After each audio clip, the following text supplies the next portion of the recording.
Assalamualaikum and good afternoon to Miss Yokhta and fellow friends. Today we will present on chapter 8. Our group consists of Afifah, Azita, Azlin, Hidayati, and Nora Nur Azlinda for employer, while for employee consists of Rauzoh, Firdaus, Viviana Idayu, Nurfatina, and Zarifah Rauzoh. Hi, I am Afifah. So, we will start this chapter by knowing the nature of performance. We have performance appraisal and performance management. For performance appraisal, it is ongoing process of evaluating employee performance. Performance appraisal is how we evaluate the progress being made by assessing or measuring the employee's actual performance on a regular basis over time. Performance appraisal is also reviewing how the employee performed in the immediate past period. Next, we move to performance management. Performance management is identifying, measuring, managing, and developing the performance of the human resources in an organization. Performance management is about we are going to do to help an employee continue in their development to become an increasing better in their performance for our organization. Performance management is focused on present and future, which is in present, we are doing things in real time to help make sure the employee's performance reach the desired level. On the future, we are also planning what can be done to further develop the employee's capabilities. So that's all for the nature of performance. The performance of appraisal process contains 6 steps. Step 1 is establishing performance standards. Step number 2, communicate the standards. Step number 3, measure the actual performance. Step number 4, compare actual performance with standards. Step number 5, discuss the appraisal with employee. Step number 6, decision making. Okay, for step number 1, establish performance standards. Appraisal processes start with establishing standards and expectations. The essence of this is to make it easy for us to identify particular output, skills, and accomplishments that will be assessed. This first step is basically about setting the specific criteria that will assist us as a manager to determine whether or not the performance with the employees are satisfactory, as well as the levels of contribution towards goals and objectives of the organization. For achieving better results, it is ideal to ensure that the expectations and standards that we set are clear, concise, comprehensible, realistic, and in measurable terms. It is also advisable that we make the formulation of these standards an all-inclusive affair by involving our employee to as a way of preventing vagueness and also enhancing unity into the job environment. Next, step number 2, communicate the standards. Once set, it is the responsibility of the management to communicate the standards to all the employees of the organization. The employees should be informed, and the standards should be clearly explained to the employees. This will help them to understand their roles and to know what exactly is expected from them. The standards should also be communicated to the appraisers or the evaluators, and if required, the standards also be modified at this stage itself according to the relevant feedback from the employees or the evaluators. Then step number 3, measure the actual performance. This stage incorporates measuring of employees' actual performance based on information obtained from different reports such as written, oral, and statistical, as well as through personal observation. This is the stage that calls for a careful choice of the ideal methods that are used in measuring performance. It is of utmost significance to ensure that we do not make appraisal judgment based on what we feel towards the employee. It is only appropriate to make a sound measurement of findings, facts, and objectivity. The essence of this is that what is measured supersedes the manner in which it is measured, hence the need for ensuring that objectivity is adhered to. We also need to have in mind that measuring of employees' actual performance needs to be a continuous activity that should be carried out throughout the year, hence to identify all the parameters effectively.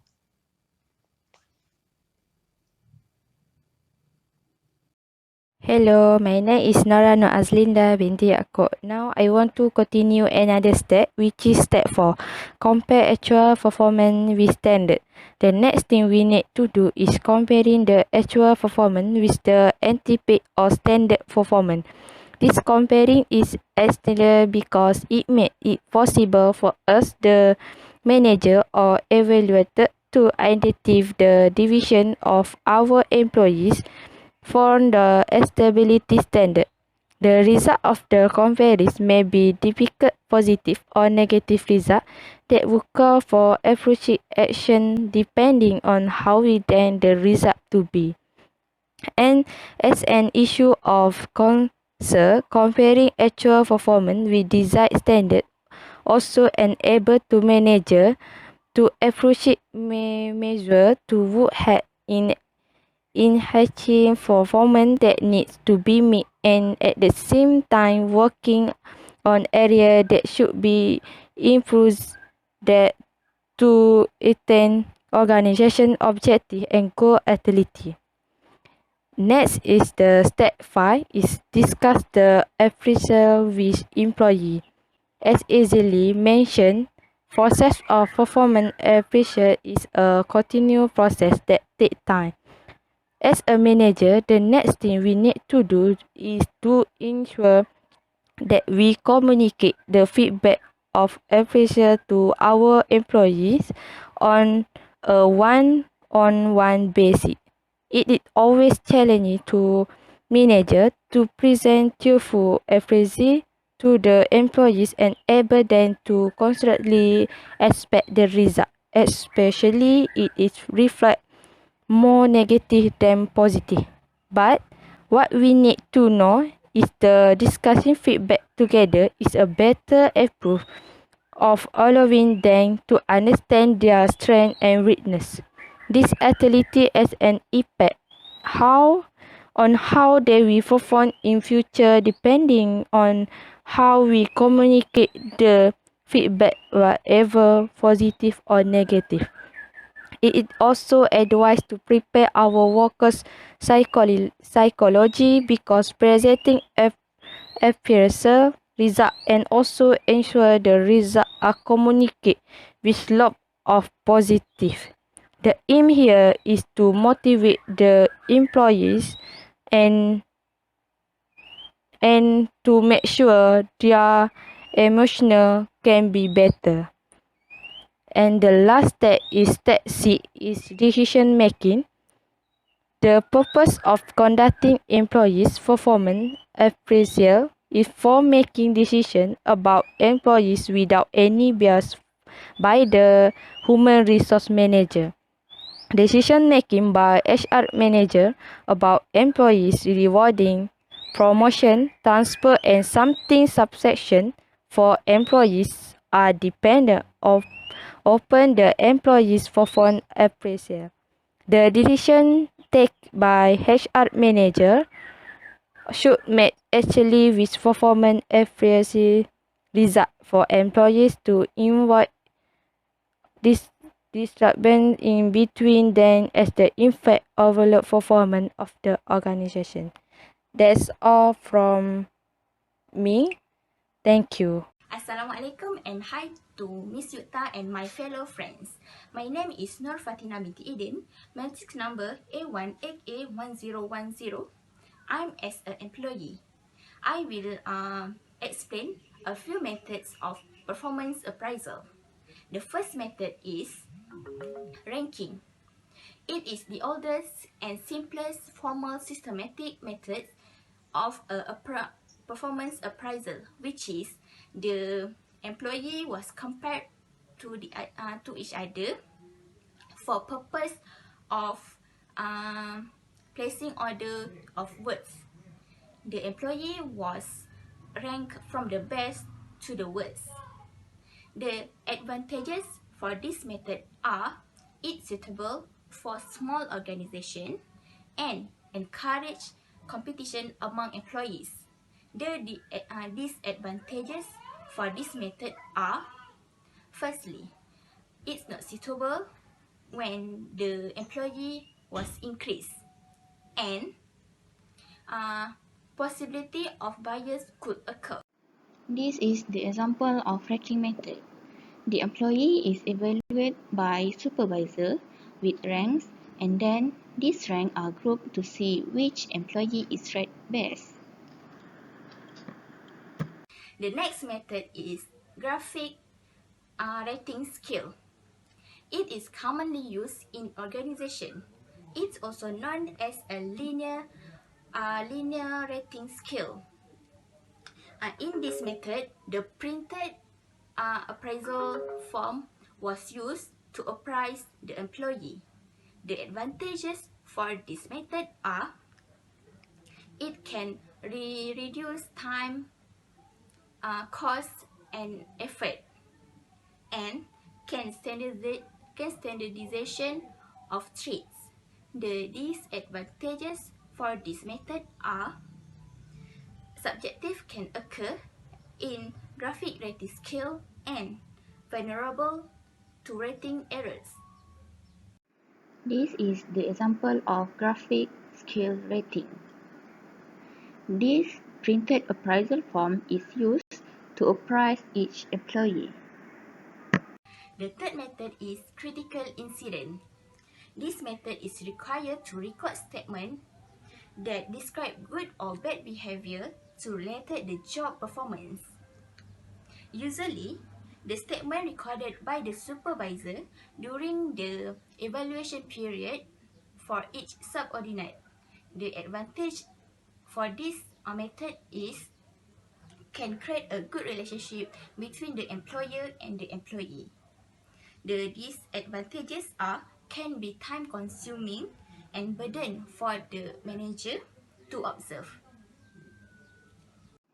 To use the critical incident method, there are 5 steps to follow. Firstly, review incident. The manager must determining and reviewing the incident that have taken place during the course of the job. Second, fact-finding, which involve gathering information of the incident from the members. The third step is to analyze the data and facts collected by the interviewer from the participant and determine the issues. The fourth step is to determine possible solutions for the issues that have been identified. Finally, the last step is to evaluate whether the solution will be able to remove the cause of the problems that was identified. That's all from me. My friends Zarifa Rauza and Azita Suziana will be continue the other methods. Thank you. My name is Nur Zarifah Rauza binti Zambri and my metric number A18A0997. Okay, I will continue the next method. For the next method is essay appraisal method. Essay method is the simplest one among various appraisal methods available. In this method, curator writes a narrative description on an employee's strengths, weaknesses, past performance, potential, and suggestions for improvement. The advantage of this method is allows managers to assess their employees using a broader standard, gives managers the freedom to write up effective and ineffective employee behavior, and it can be combined with other methods. For these advantages could generate bias from the managers as evaluators. The next is forced choice method. Under this method, curator is forced to answer the ready-made statements as given in the blocks of two or more about the employees in terms of true or false. Once he is done with the list, it is forwarded to the HR department for the final assessment of the employee. This approach is known as forced choice method because the rater is forced to select statements which are ready-made. The advantage of this method is the absence of personal bias in rating and absence of personal biases because of forced choice. The disadvantage is that the statements may not be descriptive of the rated trait, and statements may be wrongly framed. The next is forced distribution method, a form of comparative method where managers evaluate individual employees by comparing one with another. A series of questions is developed by experts that require managers to answer all questions to evaluate employee performance.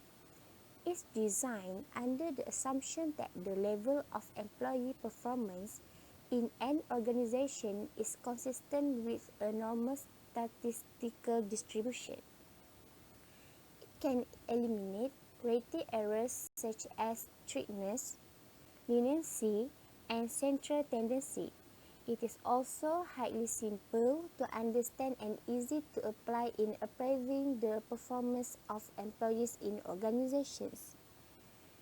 The disadvantage: assumption of normal distribution, unrealistic, errors of central tendency, and discrimination bias occurs and also not suitable for use in small organizations. Good afternoon, Miss, and to all my friends. My name is Nur Azita Suziana binti Abdul Rahman. I want to present about appraiser performance methods, which is MBO, BARS, BARS, and 360-degree feedback evaluate methods.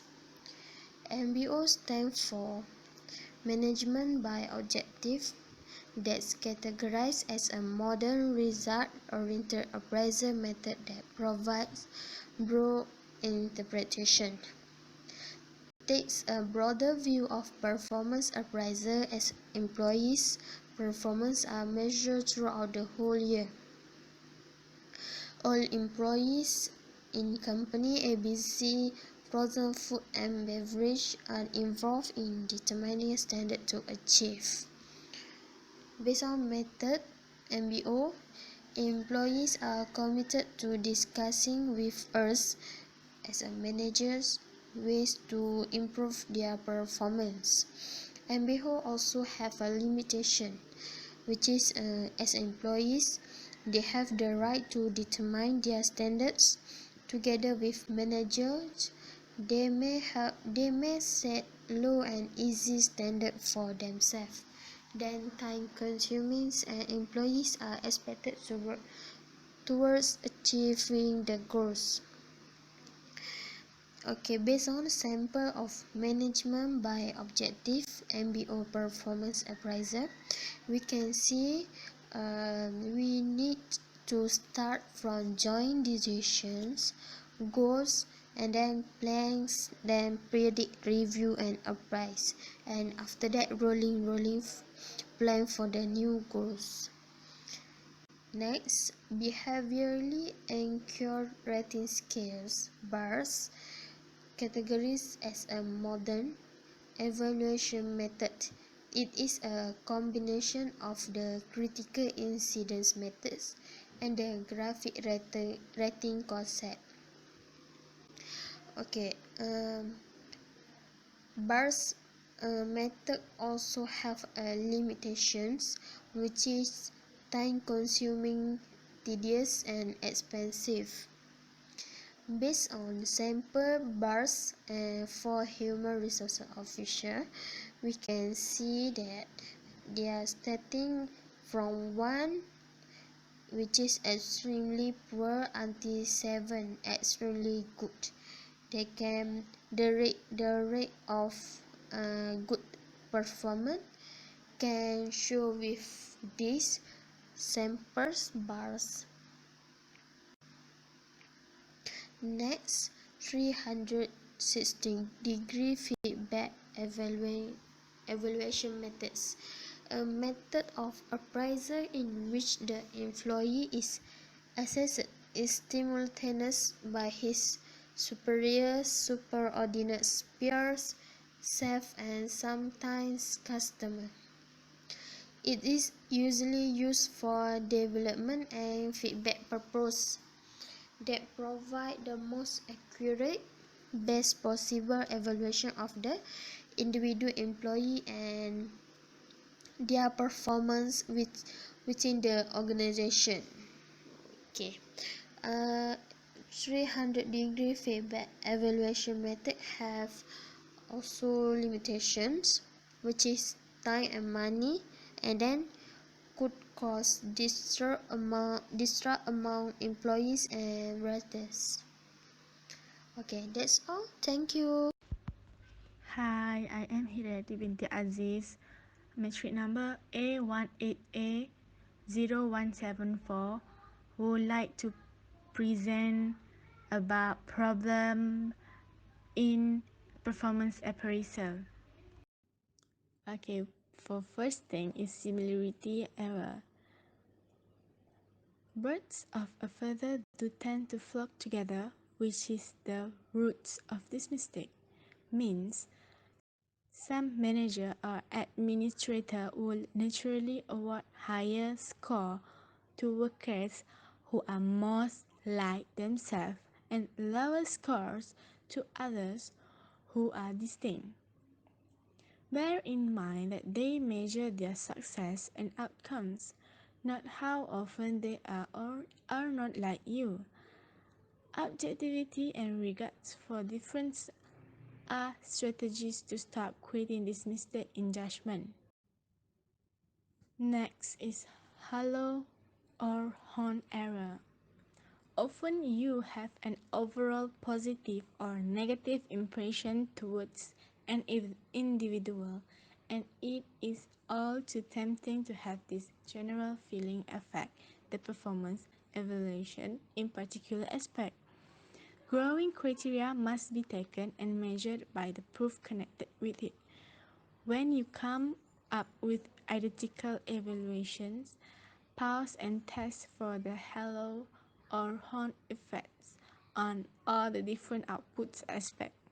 Any employee is likely to show places of vulnerability and power, so bear in mind that an aggregate experience does not affect their entire evaluation. Leniency or strictness error. Many of these flaws include distribution defects, which means that the average distribution of the test does not follow the traditional bell curve. Some evaluators are inefficient, rate everyone above average, and some will rank every one of us on average, and some can also rate those of them less than average. More than certainly, a variety of surveys will be carried out with some excellent performance, some bad performers, and some decent performers. If all the evaluations are the same, ensure that you offer sufficient attention to the entire range of success metrics. A potential weakness of traditional method of performance appraisal is that the lack of objectivity, so that some subjectivity will always exist in appraisal method. However, the use of job-related factor test increase objectivity. In the rating scale method, For example, commonly used factors such as attitude, appearance, and personality are difficult to measure. In addition, this factor may have little to do with an employee's job performance. Although subjectivity will always easy in appraisal methods, employee appraisal based primarily on personal characteristics may place the evaluator and the company in untenable position with the employee and equal employment opportunity guidelines. That the firm may be hard pressed to show that these factors are job related. Another problem in performance appraisal is personal bias. Supervisor doing performance appraisal may have bias related to their employees' personal characteristics, such as race, religion, gender, disability, or age group. In the case of performance assessment, bias is toward or against an individual employee. For example, manager establish mental picture of what are considered ideal type of workers, and employees who do not match this picture may be unfairly judged. This will make the evaluation process subjective rather than objective, and certainly provide the opportunity for a lot of consistency in effect on different group of employees. So, to overcome the bias problem, we need to do objectives and not let our feeling of liking or disliking the individual influence our assessment. Next is recency error. This error occurs when the raters use only the last few weeks or months of a rating period as evidence of their ratings of others. They are not being fair to someone who has done a great job but only recently begun to falter or vice versa. For example, if a waiver worker has been a strong performer for more of the appraisal period, but right before his annual evaluation, he knocks over a stack of high-cost electronic equipment while driving a forklift, he may be rated poorly due to recency error. Then we can avoid the recency error by evaluating the employee based on the entire assessment period, commonly set until 12 months. Then using the critical incident method will really help our record and assessment of the entire period more objectively. Assalamualaikum and good afternoon. My name is Rauza binti Zamri. I will present about the problem in performance appraisal. For the first, the problem is administrative burden. Administrative burden is the work that required by law and regulation that's done contribute to the output of a business. Administrative can be a distraction, cost, delay, risk, and stress. May be necessary to fair health, safety, environmental stewardship, and other effort to improve the quality of life and work. Example of administrative burden is process of performance appraisal of interview. For example, A, B, and C are interviewing for a job opening. A is up first and he give a poor performance. But the rater give B and C a more favorable rating because the bar was set so low by A. Even though they did not perform remarkably, yet they receive better reading. In problem in performance appraisal, a manager need to play the role of rater to evaluate employees' performance. The manager should collect information about their employees' performance. An effective performance evaluation should require the manager to observe of his or her subordinate performance before evaluation period. This is a good practice of manager, but such practice create an administrative burden for it. Next is strictness error. Strictness error is in which a manager is too strict in evaluation the performance of employees, leading to decrease in motivation and performance. The strictness error is the inverse of the leniency error, in which a manager does not enforce a suitable level of performance and complain with standard from employees.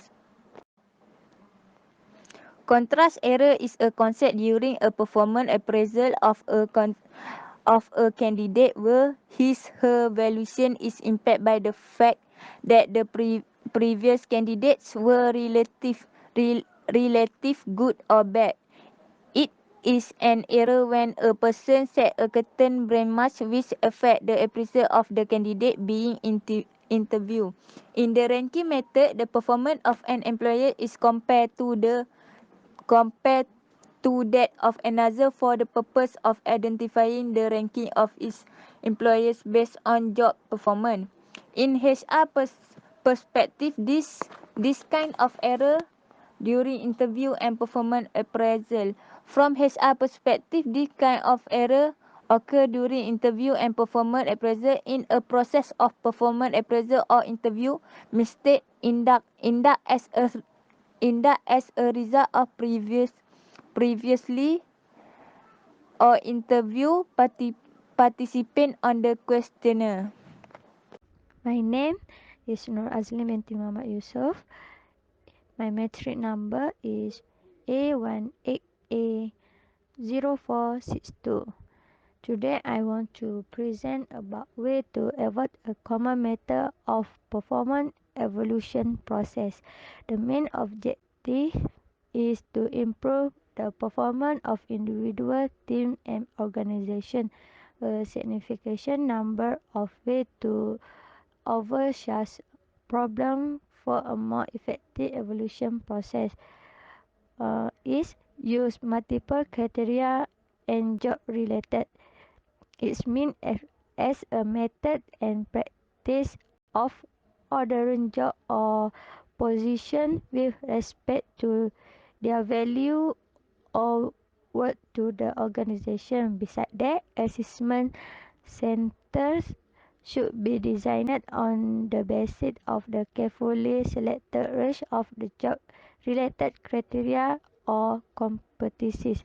Secondly, train raters to improve the quality and consistency test administration and test scoring or behavior rating of scalar so our customer can see an improvement in the quantity and consistency of their data.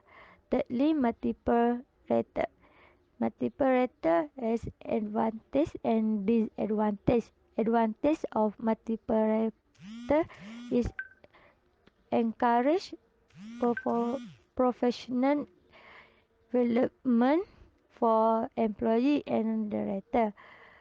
Secondly, provided set awareness from every level of the organization. Thirdly, offer numerous feedback. Disadvantage for multiple rater is use it for the right reason. Secondly, understand global law and nonsense. Create a culture that makes it comfortable. That's all for us. Thank you.